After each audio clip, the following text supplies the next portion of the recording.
Shalom.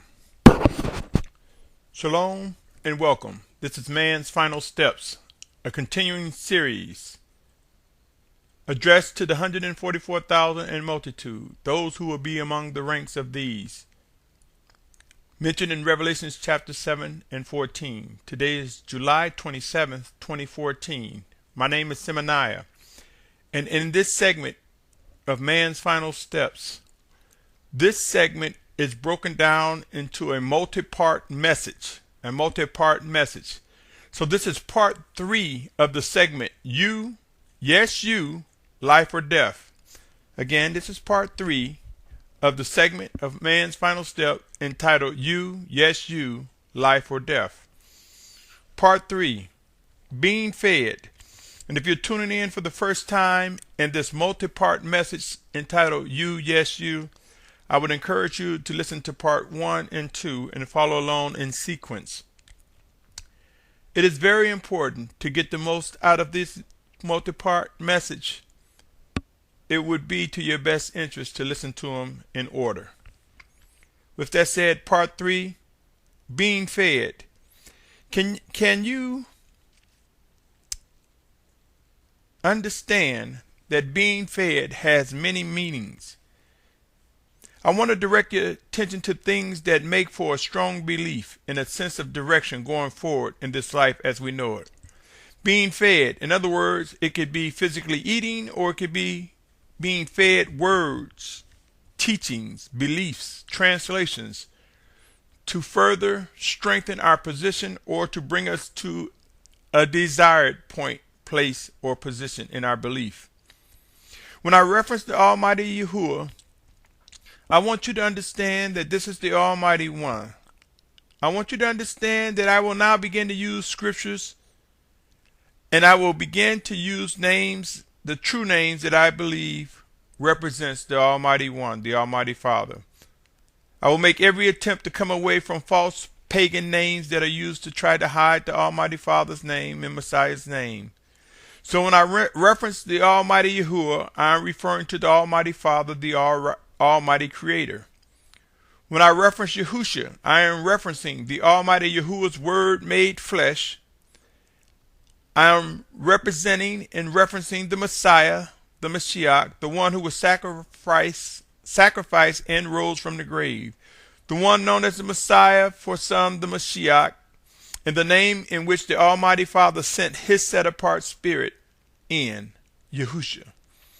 So when I speak of Yasharal, it is in reference to those who many know as Israel, but I'm not referring to a geographic border. I am specifically referring to an awakening nation of believers who seek to do the will of the Almighty Father Yahuwah. So therefore, I am not referencing a specific skin color or specific culture. I'm referencing believers who are among a culture, a nation that has been long forgotten by many, and that is awakening. My brothers, my sisters, when I say my brothers and sisters, I am referencing those who seek to do the will of the Almighty Father. There's no such thing as a Trinity. No such thing. Elohim, when I use Elohim, it represents merely the plurality in which our fellowship has been established by the plan of the Most High Father Yahuwah. What I mean by plurality is we have come to know the relationship that the Almighty Yahuwah had, spirit everywhere at all times. We have come to know his use of prophets and messengers in days of old, or in the portion of the scriptures that many have known and labeled the Old Testament. We have come to know that in the New Testament, it begins, or the restored covenant, it begins with the living word of the Almighty Father made flesh. And we see that once his word was made flesh, we've come to know and discover Yahusha, our Messiah. Many find it hard to believe that they are one, and this message is not to argue nor debate those who fight against the oneness in them. And then we come to know in the restored covenant that upon the resurrection of his word that was manifested in the flesh, that he sent his set-apart spirit in Yahushua's name. So there's some continuity. There's a sequence of events that describe the relationship. To merely cry on Yahuwah and ignore the sequence of events such as his word manifest in the flesh, the sacrifice and resurrection, is trying to disregard the plan, is void of understanding the plan and recognizing the true battle. Being fed. I realize many of you will think that I'm feeding you some erroneous information. But for those who seek after righteousness, pray and watch. Your proof comes, and it will come sooner than you may be willing to accept. Yes, soon, very soon, how many events will come in the wake of drought, famine, pestilence, and disease that will increase across the globe like never before. These are end times. Soon the proof, the evidence, the convictions will bring you into oneness with what is indeed right. Allow me to read some scriptures here. Matthew 4:19, and he said to them, follow me, and I shall make you fishers of men. John 6:35, and Yahushua said to them, for I am the bread of life. He who comes to me shall not get hungry at all, and he who believes in me shall not get thirsty at all. John 1:14, and the word became flesh and pitched his tent among us, and we saw his esteem as of and only brought forth of a father, complete in favor and truth. But he answered and said, it has been written, man shall not live by bread alone. This is Matthew 4:4. But he answered and said, it has been written, man shall not live by bread alone, but by every word that comes from the mouth of Yahuwah. That is Matthew 4:4. John 6:47 through 51 reads, truly, truly, I say to you, he who believes in me possesses everlasting life. I am the bread of life. Your fathers ate the manna in the wilderness, and they died. This is the bread which comes down out of the heavens, so that anyone might eat of it and not die. I am the living bread which came down out of the heaven. If anyone eats this bread, he shall live forever. And indeed, the bread that I shall give is my flesh, which I shall give for the life of the world. Luke 5, verse 4 through 6. And when he ceased speaking, he said, Shimon, pull out into the deep, and let your nets for a catch. Shimon answered and said, Master, we have toiled all night and caught none, but at your word I shall let down the net.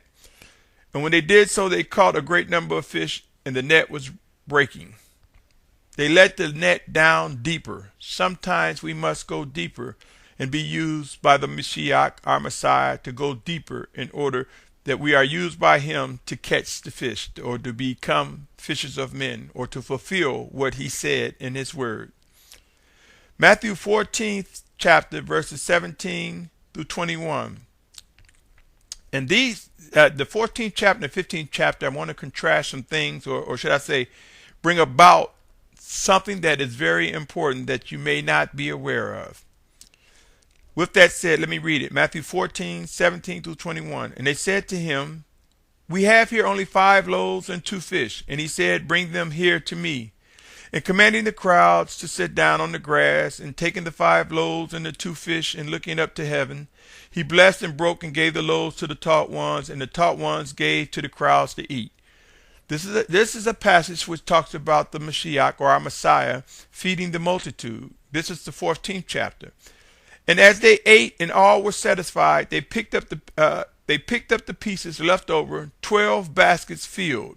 In other words, after everyone had eaten and were satisfied, there was still 12 baskets full when you picked up the pieces that were not consumed, that were not given attention to.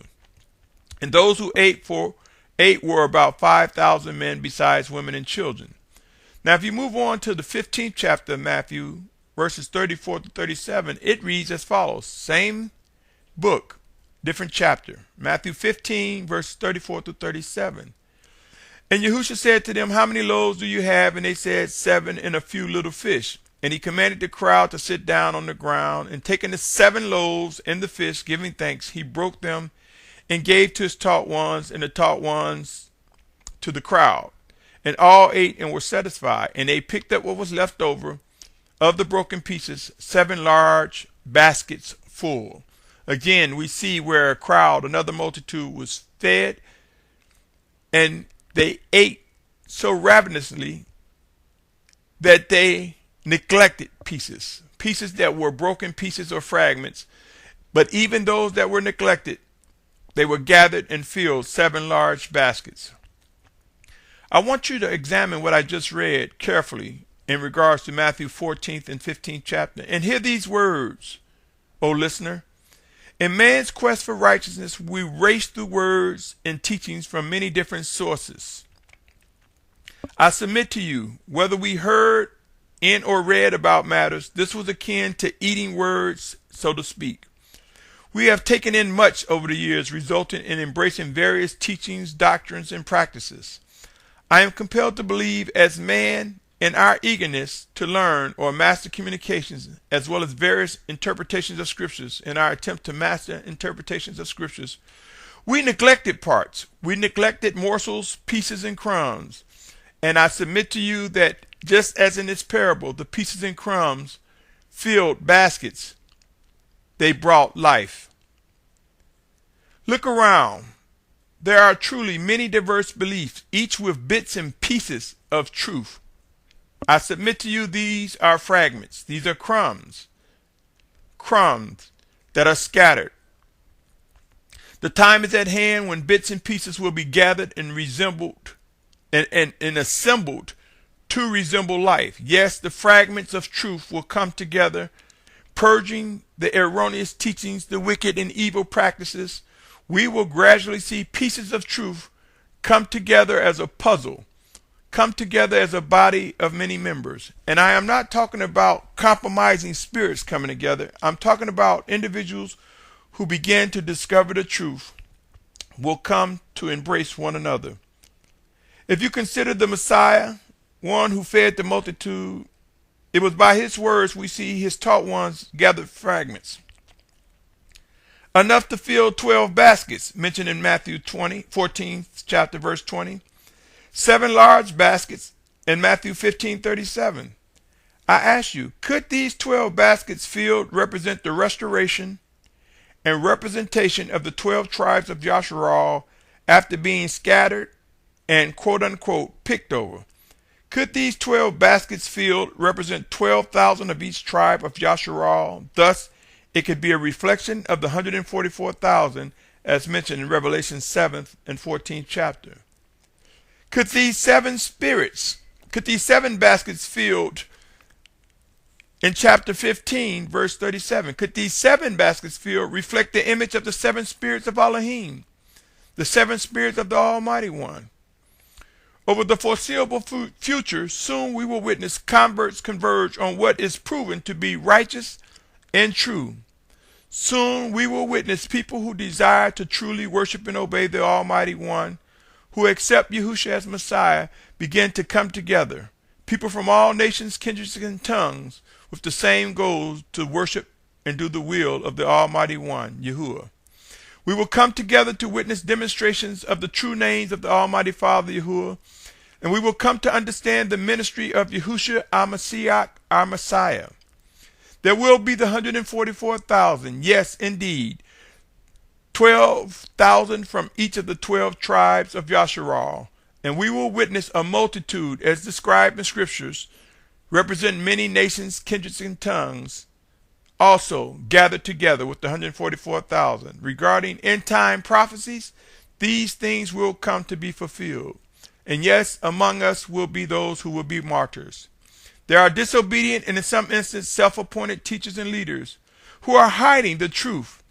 There are those among the ranks of these self-appointed and just wicked teachers who have discovered true names of the Almighty Father but are afraid to present it to their flock because they are in fear of becoming ostracized. Yes, and kicked out of their congregation for bringing the truth. There are many pastors who have discovered the truth but have built enterprises or gained homes, vehicles, even airplanes and other vanity and other physical trinkets and so forth and other wealth. and they are in fear of losing the acquired wealth. Nevertheless, this will not stop the truth from coming out. Anyone who has a desire to pursue righteousness will discover the truth. Truth will be magnified, and we will witness Yahushua HaMashiach teach us by his living guidance in his spirit. Guide us. The time is vastly unfolding where we will come to discover the truth about what we've been fed. Truth will replace the erroneous and wicked teachings among those who seek to be obedient, worship, and obey the Almighty Father. If you seek to live, freedom from strongholds is coming. Pray and watch. This concludes part 3 of being fed. Being fed, it is a morsel to think about. It is something to pray about. It is something that may indeed stir and strengthen your spirit. Stay tuned as this multi-part message, You, Yes You, Life or Death, continues. This is a multi-part message in the series of Man's Final Steps. Stay tuned for part 4.